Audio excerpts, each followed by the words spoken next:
Welcome back to Real Estate with Mariah and Spenc. It is a beautiful, typical, it's still fall, right? It's not. We're in the middle of a transition right now between fall and winter, but it's cold and we're expecting snow right now. We're looking at rain and it's like lower 40s, higher 30 degrees. Yeah. And that makes it for a very, very rude awakening if you've been working outside and you're not used to this cold or have the appropriate gear to keep on functioning. I mean, the wind is picking up, so that's been a lot more chilly as well. It is a chilly one. We're a little under the weather today, so we're going to try to just... Oh yeah, right. See what we can do here. We did actually get our... that makes me think of a quote, though. What? It's from Blades of Glory or something. What? If you believe it, you can do it. So, like, what I'm trying to say is, like, if you believe you're sick, okay, be sick, but don't be sick. It's all mental, people. I used to body chills are not mental, Spencer. I used to say that so much. Like, whenever something was coming over me, or that's a really good way to make something someone bad mad. Happened in my day, it's all mental. It's all mental. Just gonna... A lot of things in life are mental, but that's a really good way to piss people off by saying that. When I reached adulthood, I realized I should probably stop saying that. It sounds stupid. You can't say that. But yeah. Anyway, we got your words are powerful. Use them. They are powerful. That's true. What I was trying to say though is we got our Christmas tree this morning. That was awesome. It's a very cute little, we wanted one that wasn't super full. So it's one of those ones. It kind of reminds me of like Charlie Brown where it has like missing in the middle. I don't know. I love it. I thought it was cute. I really enjoyed it. And I love the Christmas tree farm. Who would have thought on a weekday, there's no Christmas trees farms open. Yeah. There's no Christmas tree farms open. There's a lot in our area, like some of them really close, and all of them were closed today, except this one that we found. It wasn't too far. What was it, like a 15-minute drive? What was it called? Do you know the name? It's off of Jordan Road. It's right off of Highway 22. Okay, off Highway 22. I really enjoyed it. I've never been there before. Yeah. Because I always go to this one that usually it's closer to our house in South Salem. But Google said they're open. Google said it. So we went, and I'm glad we went. It was easy. Yeah. And here's a little tip. If you guys don't know me, here's something I'm going to put out there. I show up in a store. I show up to purchase an item, a retail item. And if you don't sell me on something, I usually have a bad experience. I'm like that guy where I want to be sold. You want to be sold. So we showed up at this tree farm, and Ryan and I are like, are you sure they're even open? I mean, no cars were there. It was like a ghost town. And the directions are a little hard to get to. We're on the gravel road, and the guy comes out of the booth. It's raining outside. It's cold. He's in his warm rain gear, but he's inside because he's not working with anybody. Yeah. He's like, oh yeah, here's the maps, and this is how much it costs. But I see a U cut sign, so I'm like, do I have to cut these down? I don't want to cut down this tree. No, well, I'll come out. I'll cut it for you. I'll bale it for you. I'll wrap it, and I'll even put it on your car. I'm like, I'm sold. This guy was good.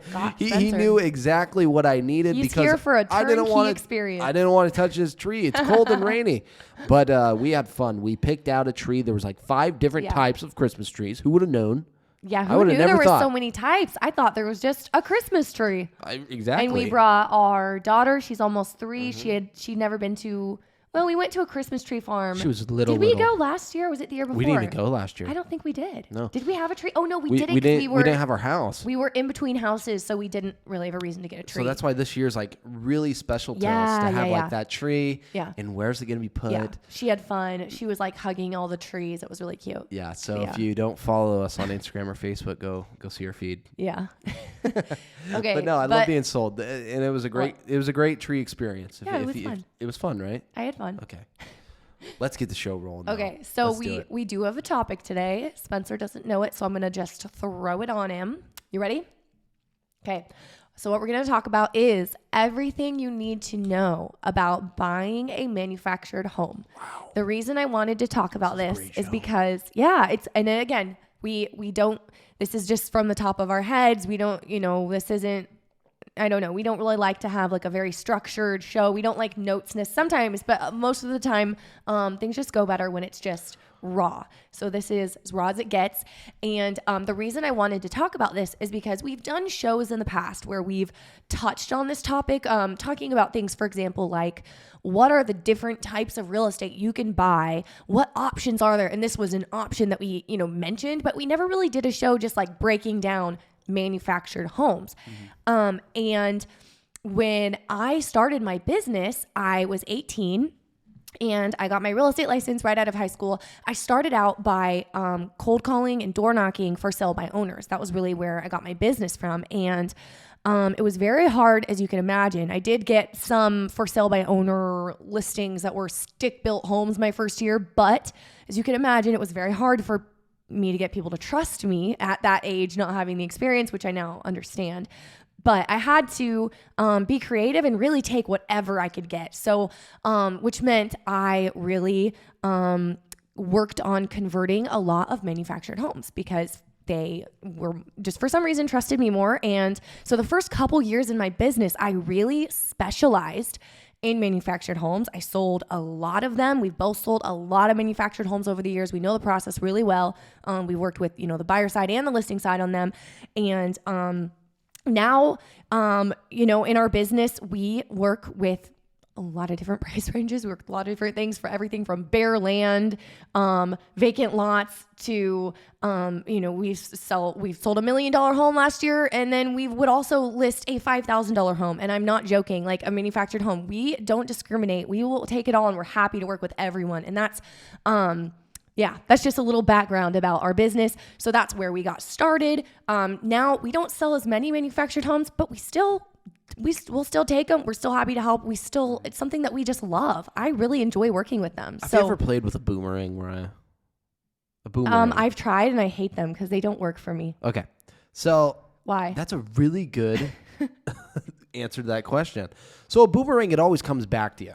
A boomerang, if you throw it in the right angle, it's supposed to circle on back and come back to you. Well, that's how I think of a manufactured home sale for us. Because like Mariah was saying, when she first got in the business, it was tough. It was a dog-eat-dog world. Yeah. It still is if you're a realtor. What do you do if you're not really selling? Well, the easiest thing to do is go to a manufactured home park, hopefully not get kicked out by the park manager, oh my gosh, and try and get business. I got chased down by so many park managers because I would go door to door. We have a lot of manufactured home parks in our area, and there's a lot of really nice ones. And I would go I'd spend the whole day. I'd go from park to park, and I would door knock like every door in the park, talk to the people if they answered the door. If not, I'd leave them a little handwritten note with my business card. And I would do it until the park managers decided to kick me out, which happened. I mean, at a certain point, they would find you doing it, and then they would chase you out, and they'd yell at you, and it was always like an adrenaline, oh, I gotta, I would always get a call from the manufactured home parks because Mariah would leave her business card or some type of flyer with contact information. Because if you're not leaving yourself, you're that secret agent. We talked on that. But I'd get these random calls from managers saying, "Hey, are you associated with Mariah Vettrus?" And I'm like, I'm on her team. I'm on her team. I would always say I'm on her team. And that'd get me out of it every time. But I'll talk to her. I will talk to her and say, you are not allowed to go into these parks anymore because you can't, what's the word? You're not supposed to knock on doors. Solicit. Solicit. You're not allowed to solicit. Yeah. But I referred to the boomerang because it's not one of those deals we're quite looking for. It's just one of those deals that calls us or it just happens to... In order to purchase this residential home, the seller needs to sell their manufactured home. That happens more than you guys would think. Right. And the cool thing is there's a misconception in regards to manufactured homes. Everybody I grew up with would say, don't ever buy a manufactured home. And here's why. It loses its value. Oh my gosh, I've heard that so many times. Over time. Mm-hmm. And that is one thing, like I walked into real estate unsure of. I had no idea if that was a myth, if it was just a lie, or maybe that was the truth. I didn't know. So all I could do is talk to these people, cold call for sale by owners specifically, and see how can I help you. And usually we would be able to list the home at a higher price they're currently trying to for sale by owner at, and swipe away the commission. That would be the catch. Okay, that'd be the hook line if you're on the phone. Right. Now, in some cases, that's just not true. Some sellers are just so above value, you got to bring something else to the table, and that's your service and actual sales record and your reputation, which Mariah is clearly established with manufactured homes.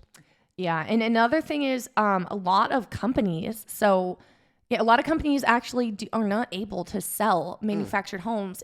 Or a lot of realtors, I guess. If you're not familiar with how things work, you get your real estate license, and unless you become a principal broker, which is a different thing, you are under a brokerage. And a lot of brokerages don't have their buying and selling license, which is the separate license you need to sell a manufactured home. So that's why, at our company, Berkshire Hathaway, we don't have our buying and selling license. We don't need it. We use our companies, if that makes sense, because our license is hung with them. But a lot of realtors around town can't list manufactured homes because they don't have that license, or their company doesn't have that license, if that makes sense. So, but that's basically today's topic. That was like a really long introduction, but basically manufactured we're still homes. On introduction? Well, I mean, not really, but but what we're going to talk about really is what someone needs to know. Say, okay, there's a home buyer right there. You watching this, you're a home buyer, and you want to buy a manufactured home because maybe you don't know it's an option, or you don't know what that would look like. I love this. Maybe you're priced out of the market as far as residential homes go, and you still want to buy something. And let me just say, he touched on this when it comes to manufactured homes not going up in value. He touched on this, but I can tell you from personal experience, I've listed a lot of manufactured homes in my years in the real estate business, and you would be surprised the numbers. I see what these people bought their mobile home or manufactured home. They're two different things, but we sell them both. But I see what the seller purchased the manufactured home for, and then I see what they're selling it for, whether they purchased it in the 80s or they purchased it 2 years ago. I'm always amazed at the profit they're making, and I know the market's been nuts and things have appreciated, but I really don't believe that manufactured homes function like some people say they function as cars, where they just go down in value. That's so not true. Maybe it has more to do with the market, but it's a place to live. I've sold some 1970s manufactured homes for a lot more than what you would expect. Man, okay. We've literally sold. I've sold a $3,000 unit before. Yeah. This wasn't a home in a park. That's this was just a manufactured home that needed to be removed. And you off put it on the property. multiple listing services. I put it on the multiple listing services, and it got picked up in a month. And the key was somebody had to haul it away. And I facilitated $5,000 transactions all the way up to $200,000 manufactured homes in parks. Yeah. In parks. Manufactured homes on bare land. That's a whole nother story. You're going to be paying $500,000 plus right now. Dependent on the property. Yeah. But these are all sales we do. Yeah. And like you did touch, though, at Berkshire Hathaway, we do have a manufactured home license to sell. Not a lot of companies have that. Not every company is the same, which is something that brings you as a seller value, but also as a buyer value. Because if you're listening to the show, the show is geared more towards the buyer today. Yeah. I am working in a transaction in Sweet Home right now with a company based out of Sweet Home. This agent sends me an offer, and we ended up accepting it. 4 weeks into the transaction, after the inspection period's over, we're done. Seller did one repair. She says, "Spence, I need you to call me." So I call her right away, because usually if an agent says that, it's turned into a dead deal. She says, "My principal broker just got a hold of me and said we can't actually facilitate this sale. I don't have a manufactured home license." So that was a switch up, because I personally have never had that done before. Have you? Has somebody sent you an offer that... And then afterwards found out they don't have their license?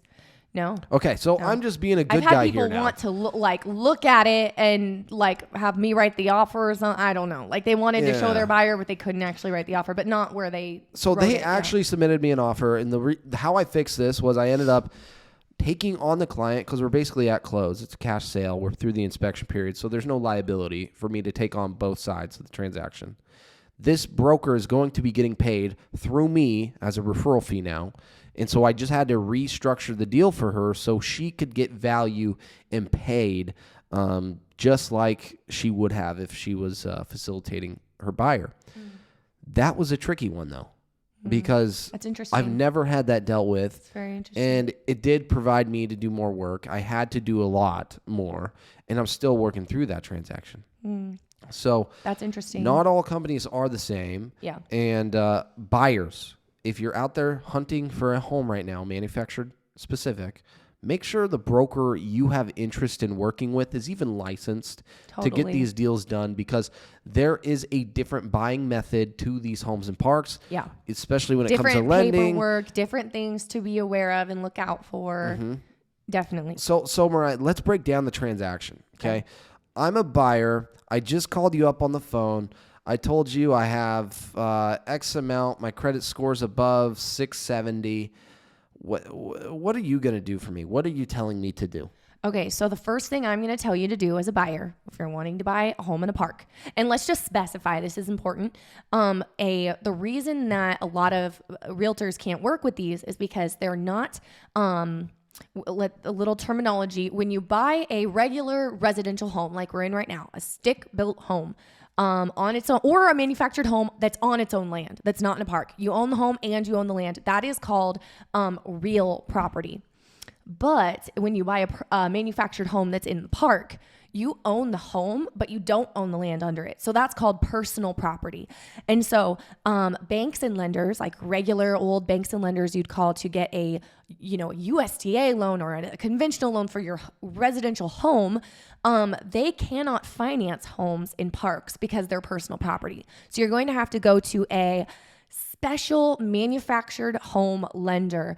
And we've worked with many different ones over the years. We've had some real nightmare ones. I won't say any names. I don't want to throw anybody under the bus, but let me just tell you, who you work with as a lender for a manufactured home can make a huge difference. And if they're like out of state and call center situation, not personal, not actually like talking to you, you might want to run. So that's all I'm going to say there.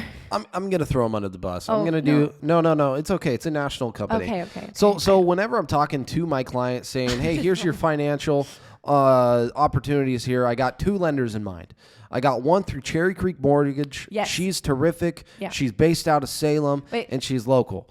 Now, let me add something. We're not throwing her under the bus. No. You said you're throwing her under the bus. No, I'm going to throw somebody else under the bus. Lisa McCormick with Cherry Creek Mortgage, local to our area, does a fantastic job. Keep going. She's the number one choice. Yeah. Now, say for whatever reason something goes sideways, she can't get you pre-approved.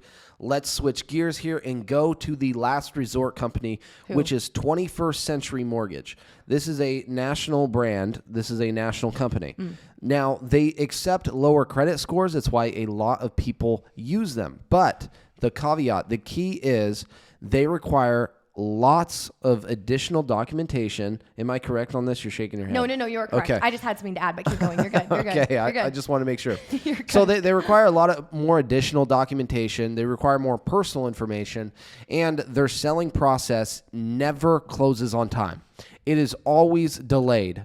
And if you're dealing with the seller, from our experiences as a buyer, that's going to cost you more money. The seller is going to say, release your earnest money, non-refundable, now that you've hung them up for over a month and they've missed out on other buyer opportunities. Or remember, these sellers are paying space rent. You now owe my next month's space rent because this didn't close in time. There's always a deal when there's an extension made at closing, usually on manufactured homes, because these are very, very marginal transactions. So $1,000, $2,000 is a big deal when it comes to a sales price or a deduction in sales price with most sellers and buyers. That's true.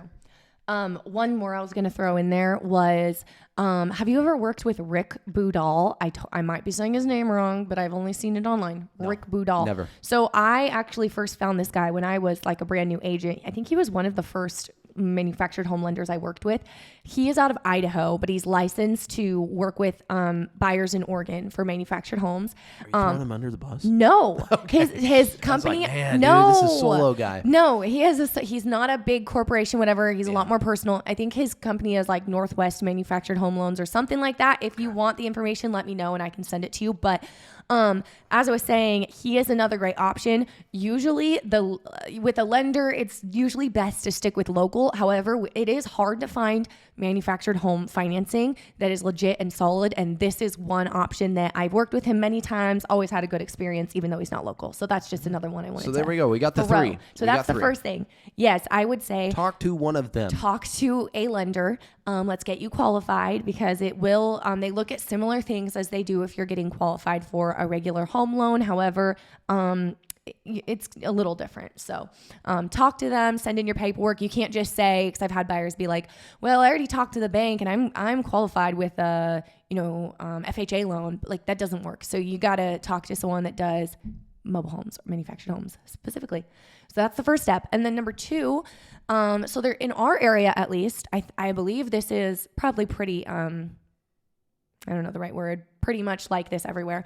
But in our area, there are 55 and over parks, which is kind of weird now that I think of it, because 55 isn't that old. It shouldn't be 55. I feel like it should be like 75 and older. I don't know. I don't like the idea of that. As I'm getting older, I'm like, I don't like that. Anyway, 55 is young. It shouldn't be like that. Anyway, okay, 55 and older parks. And then there is a all age park. So those are the two options. You obviously can't be in a 55 and over park if you and everyone else living in your household is not 55 or older. That's the requirement. So you can't generally, sometimes they make exceptions, but usually you can't be 55 and, have a kid or someone that's not 55 living with you. Usually everyone there has to be 55 to get qualified. So those are your two options. So you got to know, what type of park am I looking for? There's some great parks in our areas, in Salem, and then, Kaiser, Almsville, Independence, Monmouth, Albany, all the surrounding areas that are family friendly. And we have great 55 and over parks as well. And a lot of the family friendly parks, though, they have, there'll be a swimming pool and a nice playground. So sometimes they have amenities like that. And you are going to pay space rent, which is different depending on the park. Generally, the nicer, the cleaner, the more well-kept, the more, on it they are with making sure the homes around you are up to par, the higher the rent's going to be for the most part. But you have that space rent. So you buy the home, you pay your mortgage, or you just buy it cash and you don't have a mortgage. And then you're going to pay the space rent on top of it, which I know we've said, like, man, we look around and we're like, I can't believe when I got into the business, space rent was like $500 a month at a lot of these parks. And now, what are we seeing? Oh, they're reaching like $675 to $925. Yeah. You could easily. There's some up in Portland that I've been working in. It's at $1,025. Yeah. That's the space rent. And this is for a 55 plus community. Right. And I know, looking at it like, well, I own the home. Why would I pay that? But put it into this perspective. This is the way I see it. I'm just going to take a listing I've sold in Lakeside Village, for example. That's a really desirable all-age community in South Salem off of Airport Road. And you could buy let's just say 1,400 square foot, 1,500 square foot maybe, manufactured home, newer, gorgeous, really beautiful kitchen cabinets, 3 or 4 bedrooms. You got a little yard. And then you pay $120,000 maybe for that, something around there. And then you pay the space rent. If you were renting, your guarantee at the end of the day, when all of the expenses for your month is added up, even with the high space rent, if you were renting a house that was that nice and that square footage, you're probably going to be paying higher rent, I would say. And if you're buying, you're absolutely going to have a higher mortgage. If you're buying a stick-built home that's 1,400 square feet, good side of town, newer home, you're absolutely going to be paying way, way, way, way more than that for your mortgage. So that's where it kind of is justifiable to me, because I totally understand the people that are like, well, I don't want to pay for space rent, it's so high. But then it's also like, look around, what are your options? What are the alternatives? High rent, high mortgage. And remember, so it's a good option. You just bought a piece of personal property. You did, and yes. that is an investment. Yeah. Like we were talking, these don't depreciate over time like we have all been told. They are not as high as the residential market when it comes to depreciation year over year percentage-wise, because the value amounts are a lot lower. So you buy something, you're not going to make $120,000 in a year and a half. So by far they are a little bit lower in appreciation. But what I'm trying to say is, when it is time for you to move out, when it is time for you to move along, cool, you have your little space rent, $800 max. You're still going to be able to sell for like $75,000 plus. Last time I looked last week, there were 6 available listings in Salem, and this was all age parks and 55 plus. $79,000 or lower. There were 6 homes available. Wow. 6 homes were available for $79,000 or less. That's pretty crazy. And out of those, I mean, 3 of them were our listings. So that was eye-opening. That's good. Well, that's kind of the gist of it. Besides everything else, I mean, the process is pretty similar to buying a home. You get qualified. You have the chance to get your inspections done, and back out and keep your earnest money if you don't like what you see. The showing process is the same. You reach out to us or vice versa. You send us a home you saw online, and we go book a showing for you. Hey, Spence, I like this home. Okay, well, let's submit an offer. What do you think's good to write an offer? I usually say, let's talk to the seller's agent and see what activities on it right now. Are there anything current? And now maybe it could be time to negotiate right now. Who knows the scenario? So we submit an offer. We have 3 business days to then turn in earnest money, showing we're earnest for the home. That's just a little deposit that's held in a third-party escrow account. And then we have a 12-day inspection period. This is a licensed home inspection. I do have an inspector in my back pocket that I personally use, and he does a great job on these homes. I don't get paid a single dime. It always feels schemy when I tell my clients this. Yeah. Hey, I know an inspector if you want to use them. And I always get a weird look from him. But I have to go into depths and say, no, he does my own home inspections. I'm not getting paid a dime from him. But after the inspection period's over, you then move on to an appraisal if you're financing the home, same as you would be on a residential home. And then the rest is all about your lender and the escrow getting their docs tidied up and title ready to transfer. You have a closing date just like a residential home. You have a signing date just like a residential home. And from there, the transaction will be over. The one thing I did skip over, though, you have 5 business days, same as with the earnest money, 5 business days to get park approval. Park approval is kind of a big deal. That's where a lot of people get hung up in the buying process, and sellers and sale fails happen there because you have 5 business days to go talk to the park manager. They give you a park application. They want to make sure that no felons are living next to you. If you're a felon, it is what it is. But there's some rules that people have to abide by to live in some places. Yeah. And in most manufactured home parks, the rule is no felons. And that just keeps the community safe in their eyes. Yeah. Okay? And they're going to be doing a background check. They're going to be doing a credit check.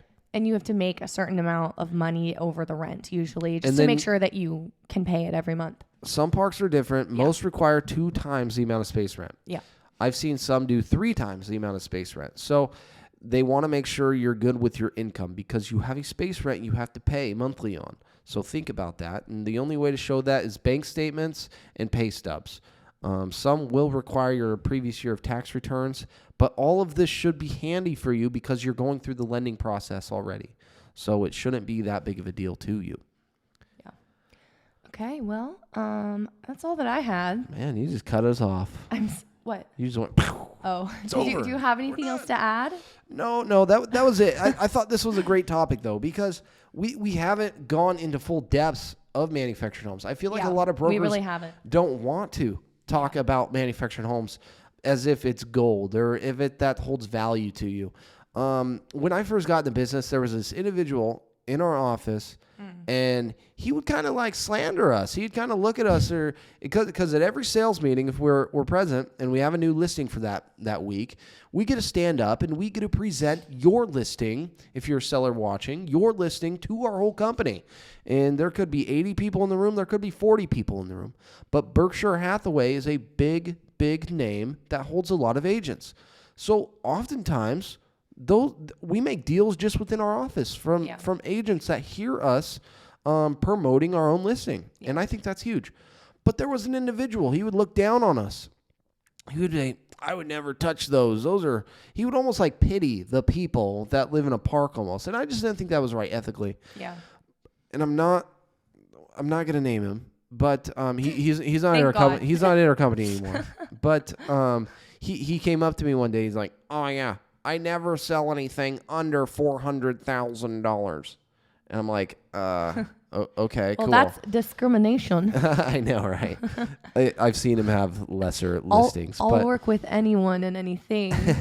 Is, for the most part, we want to help you. It's our job. Exactly. We love it, and we love working with, like I said, we work with a wide variety of listings and condos, townhomes, big homes, small homes, luxury homes, real estate, everything, and we really love it all. But I do think this is a major topic, though, that not a lot of people talk about. Yeah. And if you search this, there's not going to be many jobs or descriptions with this search. Yeah. So if you are a buyer out there looking to buy a manufactured home, we specifically work here in Oregon. We're happy to get you qualified with a lender. We're happy to start the buying process for you, and that could be as simple as sending you homes. Like I said, there's fewer homes when you talk about manufactured homes. There's fewer to look through, so that does make the search process a lot easier for you. It totally simplifies it. It's very simple.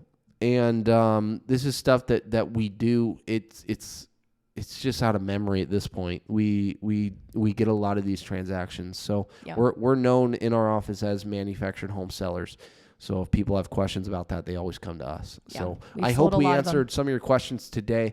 Thank you for listening. If you've listened to this video all the way through, my name is Spencer.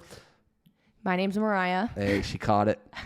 And as we do approach winter, we do appreciate you guys viewing in weekly, and we're in that thankful season, so we would not be here without you guys, and I cannot say that enough. So if you need any type of real estate services, we are here. We're not just on YouTube. We are in the Salem areas where our home base is, but we do work the whole Mid-Willamette Valley.